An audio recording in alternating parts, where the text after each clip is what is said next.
much for my presence in the second International Conference of Pharmaceutical Sciences. I am really glad to meet with all of you to exchange our experiences and learnings. In this conference, I am very delighted to present the role of sustainable development in pharmacy, present and the future, especially in education industry, as well as the benefits of sustainable development to community based on the United Nations objectives.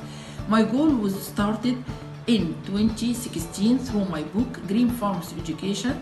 This book concerned with the implementation of GC concepts in our crowded curriculum. Certainly, sustainable development in pharmacy is to afford and meet needs for the patients. I cannot wait more to meet with all of you. And finally, I wish a wonderful conference for must. Thank you for tuning in.